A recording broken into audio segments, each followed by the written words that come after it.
అందించిండు. ఓ కడియం శ్రీహరి, ఒక మోత్కుపల్లి నరసింహుల లాంటి నాయకులను ఈ తెలంగాణకు అందించండు.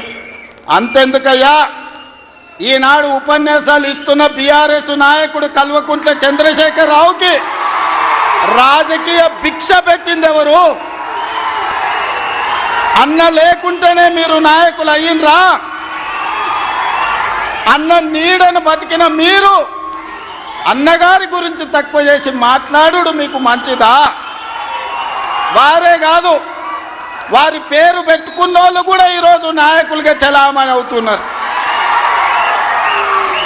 ఆయన ప్రోత్సాహం ఇచ్చి, ఆయన భుజము తట్టి, ఆయన అవకాశం ఇచ్చిన ఓ తుమ్మల, ఓ మండల, ఓ మండవ, ఓ జానా, ఓ మాధవరెడ్డి, ఓ దేవేందర్ గౌడ్, ఓ కడియం శ్రీహరి, ఓ మోత్కుపల్లి నరసింహులే కాదు, తెలంగాణలో నాయకత్వాన్ని వహిస్తున్న కల్వకుంట్ల చంద్రశేఖరరావును కూడా ఎన్టీ రామారావు గారికి గుర్తించే రాజకీయ అవకాశాలు కల్పించిన సంగతి ఎవరు మరవద్దు. ఇది చరిత్ర. ఇంకొంతమంది ఆయన పేరు మీదనే చలామణి అవుతున్నారు. కొంతమంది నకిలీలు ఎప్పుడు ఉంటారు. వాళ్ళ ఆలోచనలు ఎట్లుంటాయో కూడా మనం చూస్తున్నాం. అందుకే ఇవాళ మిత్రులారా, ఈనాడు మేము అందిస్తున్న ఇందిరమ్మ ఇల్లు కావచ్చు, ఆనాడు ఎన్టీఆర్ గారు మొదలుపెట్టిన పక్కా ఇళ్ళ పథకమే ఈనాడు ఇందిరమ్మ ఇళ్ళ పథకమని నేను ఈరోజు గర్వంగా చెప్పదలుచుకున్నా.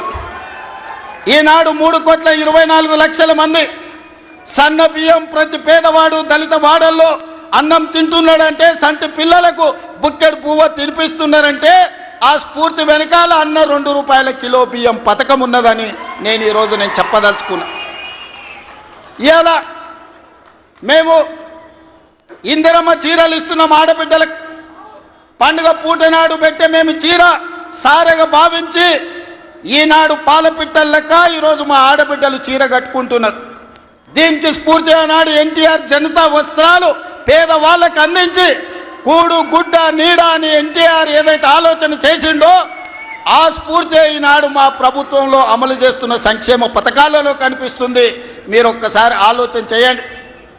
ఈనాడు వైఎస్ఆర్ ప్రకటించిన ఉచిత కరెంటు కావచ్చు, ఈనాడు రైతులకు మేము అందిస్తున్న 24 గంటల ఉచిత కరెంటు, దీనికి స్ఫూర్తి ఆనాడు అన్న ఎన్టీఆర్ 50 రూపాయలకే హార్స్ పవర్ అని రైతాంగాన్ని ఆదుకోవడానికి వారు అందించిన విద్యుత్తే, వారు అందించిన శక్తే ఈనాడు ఉచిత విద్యుత్తు అని నేను చెప్పదలుచుకున్నా.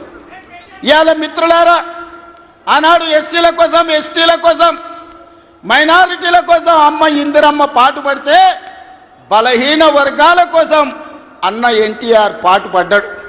ఇవాళ బలహీన వర్గాలు, పాలితులుగా ఉన్న బలహీన వర్గాలు ఈరోజు పాలకులుగా మారినరు అని అంటే అన్నగారి యొక్క ఆశీర్వాదం తెలంగాణ సమాజానికి అందబట్టే పాలితులుగా ఉన్న బలహీన వర్గాలు ఈరోజు పాలకులుగా మారినరు.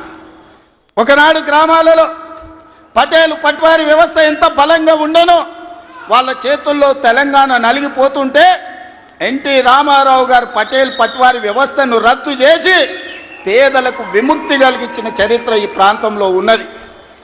ఆనాడు ఇందిరాగాంధీ గారు సాయుధ రైతాంగ పోరాటాన్ని స్ఫూర్తిగా తీసుకొని దళితులకు, గిరిజనులకు, ఆదివాసీలకు భూ పంపకాలు చేపట్టి అసైన్మెంట్ పట్టాలు ఇచ్చి గ్రామాలలో ఉన్న పేదలకు ఆత్మ గౌరవాన్ని ఇందిరాగాంధీ గారు అందిస్తే పటేలు పట్వారి వ్యవస్థను రద్దు చేసి బలహీన వర్గాల ఆత్మగౌరవంతో బతికే అవకాశం ఎన్టీ రామారావు గారు కల్పించిండ్రు. మిత్రులారా, ఇవాళ ఎక్కడైనా చూడండి మా ప్రభుత్వం అమలు చేస్తున్న సంక్షేమం, మా ప్రభుత్వం అమలు పరుస్తున్న అభివృద్ధి ఇందిరాగాంధీ గారో ఎన్టీఆర్ గారో వారి స్ఫూర్తి కనిపిస్తుంది. ఈరోజు ఇందిరమ్మ ఆశీర్వాదం, అన్న ఎన్టీఆర్ స్ఫూర్తి